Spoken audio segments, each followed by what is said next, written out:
Hey guys, welcome to the show. Here's our episode. Hey, Crime Salad listeners. Welcome back to another episode of Crime Salad. I'm your host, Ashley, and with me always is my partner in crime, Ricky. Hola, compadre. Hey there. We have a quick shout out to make. Lisa, woo! Come on down. What'd Lisa do?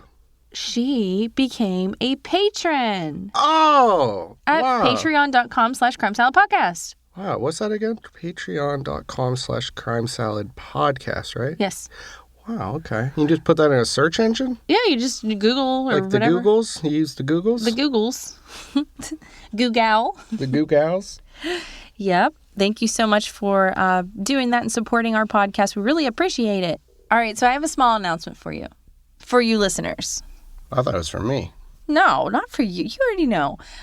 So, guys, we just want to let you know that next week we will not be posting an episode. We're just taking the week off to celebrate the holidays with our family and our friends. I'm going to lay around like a fat dog. Yeah, he will too. And we're just going to enjoy just this week here with our families. And we hope that you guys do too. But we will definitely be back whenever it's 2022. Right. Yeah. Yeah. January. All right, guys. So let's jump into this week's episode.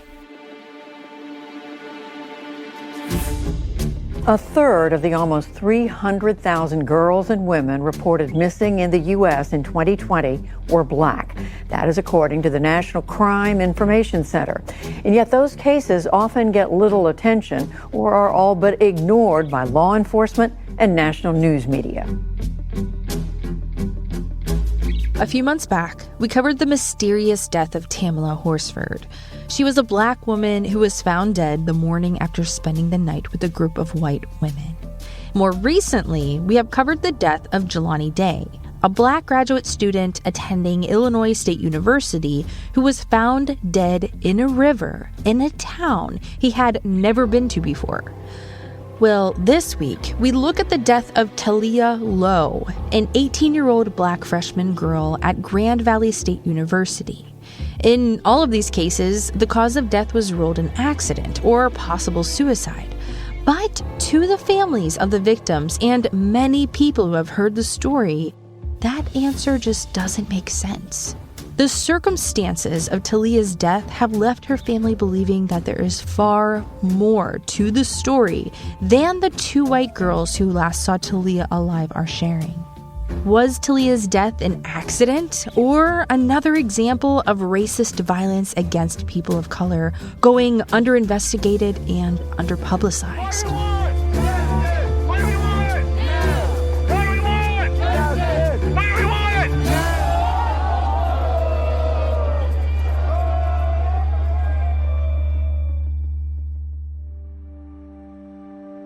Born in 2003 in Evergreen Park, Illinois, Taleah Lowe was a compassionate, loving girl with her whole future ahead of her. Though she was born in Illinois, her family moved northward to Michigan when she was very young. Taleah grew up in South Haven, a small port city right along the eastern coast of Lake Michigan. Growing up, things weren't always easy for Taleah. Sadly, before Taleah had even turned 2 years old, she lost her mother to breast cancer. Carlita McCurdy received her diagnosis when she was pregnant with Taleah. Instead of risking harm to her unborn daughter, Carlita refused the treatment that possibly could have saved her life, a testament to how much she loved her daughter, even though she had never met her. After her mother passed, Taleah grew up with her grandmother Shirley and her sister Brianna.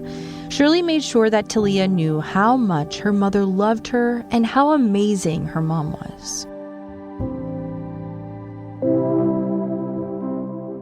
Taleah graduated as part of the class of 2021 at South Haven High School. While in school, she was an active member of a club called Project Pathway. Project Pathway's mission was to connect students with business professionals who could mentor them as they joined the business community. Taleah served as the marketing chair in the organization, and each year the club sponsored a philanthropy project. During her senior year, Taleah spearheaded the charge. She worked hard to raise money to create a mural featuring sculptures of 125 birds that would honor the class of 2020. Rather than looking to commemorate her own class and legacy, Taleah wanted to help the class above her, a class whose senior year had been completely disrupted by the COVID-19 pandemic.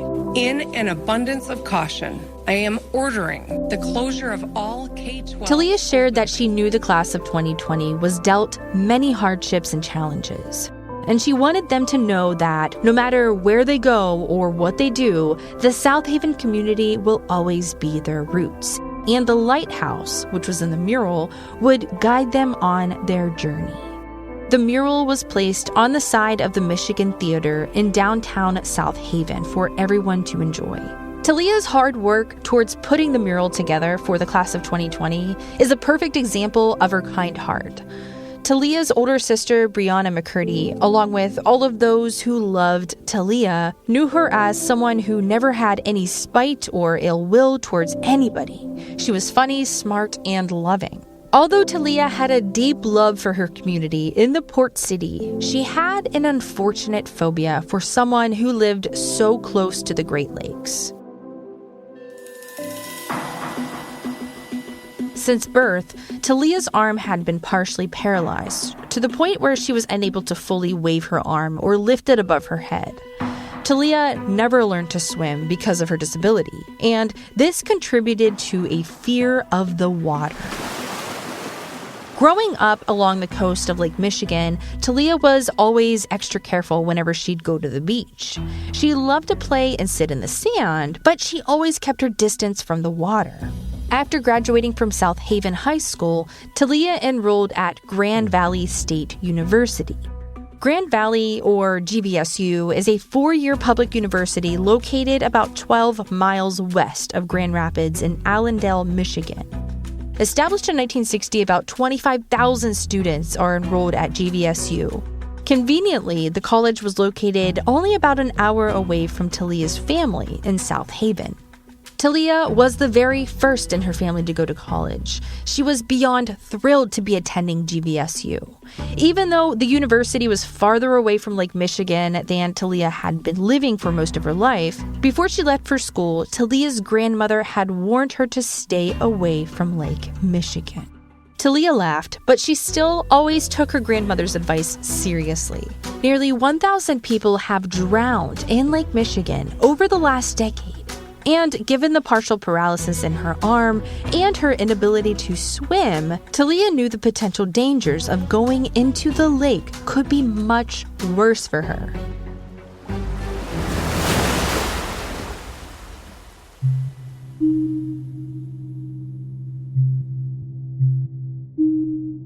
The Friday of October 15th, I received a text message that my friend Taleah had passed away. Taleah had made some new friends when she attended Grand Valley State University, who happened to be Caucasian. I thought I could be happy for Taleah because she finally made some new friends, but I was wrong. Because the night of October 14th, Taleah had decided to go with a group of friends to the Muskegon Pier. Taleah was the only Black girl and the only one who never returned home. She enrolled for the fall 2021 semester and was quick to meet people and make friends. Her new friends at school could easily see that she was an incredibly kind-hearted person, and they loved how she could make anyone laugh.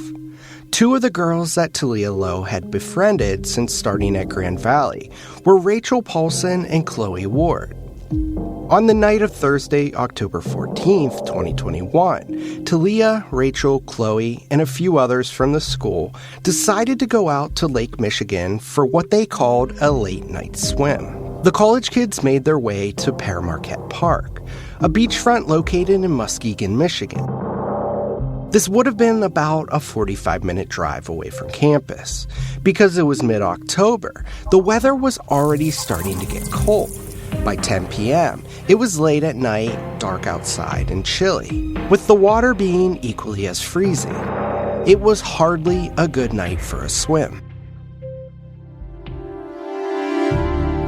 At 10:48 that night, first responders received a 911 call from one of Taleah's classmates at the beach. 911, They reported that Taleah had been caught up in a rip current in the water just off Pere Marquette Park Beach.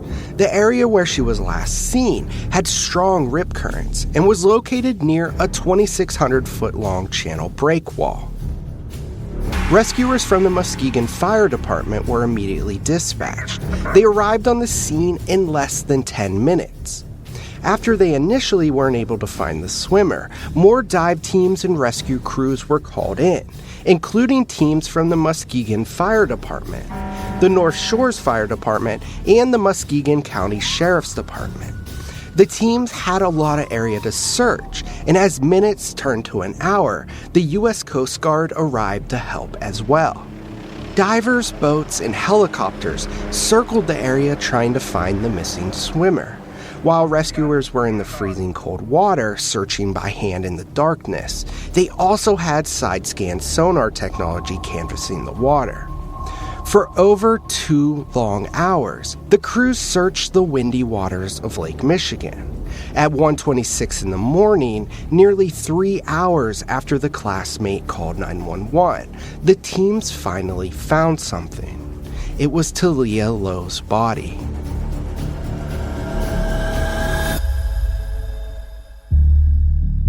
Last Friday, first responders pulled the body of an 18-year-old from Lake Michigan. Muskegon police say 18-year-old Taleah Lowe drowned in Lake Michigan at Pier Marquette Beach last week. At last check, Muskegon police say no foul play is suspected. The family believes there's more to the story about what happened that night at Pier Marquette. They believe others were with her, and they've been in consistent contact with authorities. With Taleah's body located, the rescuers and the police returned to the group of friends who had come to the beach with Taleah and had made the initial 911 call. According to Rachel Paulson and Chloe Ward, two of Taleah's friends, they had gone to the beach that night to cross an item off their bucket list, jumping into cold water. But once they were in, Taleah had been caught in a rip current and couldn't get out. That was when 911 was called. Another source shared a slightly different story. One of Taleah's friends who was there that night had jumped into the water after seeing Taleah and another girl in visible distress. It looked like they had swum too far out into the lake. The friend who spotted them swam out to help, taking one of them back on shore. When she turned around, she thought Taleah would have been right behind them, but she was nowhere to be seen. Despite slight discrepancies, the police took the college kids at their word. The police recorded Taleah's death as an accidental drowning. As far as the police were concerned, this was a tragic but open and shut case. When Taleah's family got word that their beloved daughter, sister, and friend had died while swimming in Lake Michigan, they felt like something didn't add up. Taleah wasn't a good swimmer, and she had always been afraid of the water. She had never talked about wanting to go in the water, even as a bucket list item. Why would she suddenly decide that this dark, cold October night was the right time to jump in? Taleah's family knew that there had to be more to this story. Less than 2 hours after Taleah's body was found, hardly any time after the police had notified her family of their loss, Rachel and Chloe made a GoFundMe page for Taleah, without her family's knowledge or consent. The girls were being very, very suspicious afterwards. They had packed up her stuff not even an hour later before her body was found, and the GoFundMe was already set up, and her family didn't even know about it. In the following days, as news of her death spread across campus and in the community, the page collected over $5,500 in donations. According to Taleah's family, though, it took weeks before they were contacted about receiving any of the donated money. The page has since been taken down and replaced by one made by a member of Taleah's family. And the donations from the original page have been transferred to Taleah's sister, Brianna McCurdy. And even stranger, Taleah's cousin Isaiah Lane shared on his Facebook that on the evening of Taleah's death, before the 911 call, Rachel and Chloe had been calling and texting Taleah's sister and best friend from South Haven. They were asking for the passcode for Taleah's cell phone, a cell phone that has yet to be recovered by the police.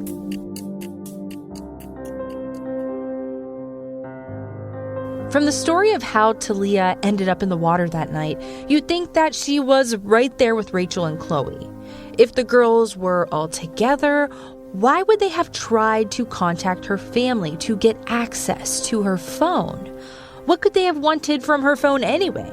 And if Taleah had jumped into the freezing water by her own choice, it seems unlikely that she would have brought her phone with her. So why wasn't it with her belongings? Isaiah has also claimed that the girls packed up Taleah's stuff before the police even arrived. If someone in the group of friends had gone missing in the lake, shouldn't they have been more concerned about her well-being and less about her bag? The odd circumstances around Taleah's death have raised more questions than answers.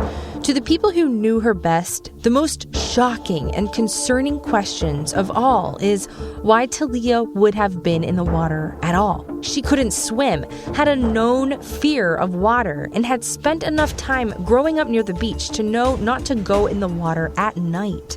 Taleah grew up in a beach town, and she had heard warnings all her life about being safe in the water, even from her own grandmother. She knew what the kids were planning would have been very risky, not just for herself, but for the group. She wasn't the kind of person to take such unnecessary and dangerous risks.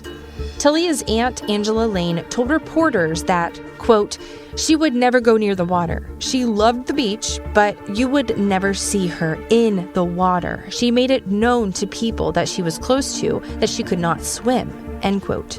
This was also echoed by her sister, Brianna McCurdy, who wondered, quote, why would my sister get into deep water? And it's a tide, and she knows she can't swim, end quote. We have to wonder as well, with her visible disability, why would her friends have encouraged her to do something so dangerous, knowing that she couldn't swim? If her friends were truly her friends, why didn't they stop her? Grand Valley State University released a statement quoting the police's stance on the matter. As far as they believe, there is nothing to indicate foul play. They also asked people to refrain from speculating as the police work to answer Taleah's family's suspicions and close the case. With inconsistencies in the behavior of the girls who were there the night that she died, and their accounts directly contradicting what everyone knew about Taleah's fear of water, it seems hard to believe that this was the tragic accident that the students claimed it was. The story, as it's been relayed to the police, leaves too many holes to be taken at face value. Taleah's family, after seeing Rachel and Chloe's GoFundMe page, started one of their own so that they could raise money for a proper funeral, hire a private investigator, and a lawyer so that they could fight to get justice for Taleah. The GoFundMe page earned over $6,000 before being closed. Even though it's been nearly 2 months since her death, Taleah's family still hasn't received the autopsy report on how she died. The Muskegon Police Department captain shared that investigators are held up waiting for the post-mortem results from the pathologist. The autopsy report could be a crucial piece of evidence in confirming what the police believe to be an accidental drowning or showing that there is more to Taleah's death than her so-called friends are letting on. Rachel Paulson and Chloe Ward, the two girls who were with Taleah the night that she died, have reported getting death threats over their possible involvement. Family members of Rachel's have taken to Facebook to fight back over claims made by Taleah's family, but this only has made things worse, as their comments have sometimes been racist and disrespectful. Since her granddaughter's death, Shirley McCurdy says she's committed to staying off Facebook and other seedy internet sites that seem to be capitalizing on Taleah's death. Shirley has stayed in contact with the Muskegon Police Captain Sean Bride as he leads the investigation. While she remains skeptical that Taleah went into the water of her own volition, she's trying to avoid all of the conjecture and rumors that thrive on Facebook. Shirley only wants to know the facts. She's only looking for answers to how her beautiful granddaughter, who was excited to see finally coming into her own, could have wound up dead in Lake Michigan. Taleah's family and friends want answers and accountability for what happened to her that horrific night in October. What could have made Taleah, a bright 18-year-old girl who had stayed away from the water her whole life, suddenly take a late-night swim in the middle of the night? Why would her so-called friends who would have known about her disability and inability to swim, have let or even encouraged her to do such a thing? Why has it taken so long for an autopsy to be conducted that could help this grieving family finally get some closure and clarity? We hope that anyone listening who might have more information on what happened to Taleah Lowe on the night of October 14th, please contact the Muskegon Police Department.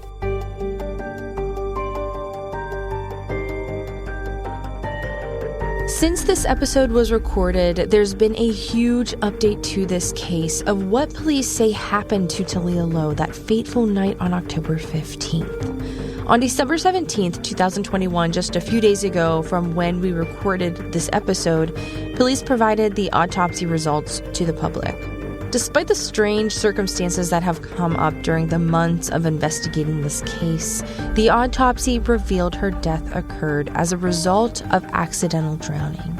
Police noted an investigation was conducted with an autopsy, video, and picture evidence and eyewitness interviews. The Muskegon County Prosecutor's Office will not issue charges in the incident. Thank you all so much for listening to this week's episode. Taleah was always so kind, so funny, and very bubbly, and a very loyal person. And we need justice for her right now. Crime Salad is a Weird Salad production. Are you kidding me? That was perfect.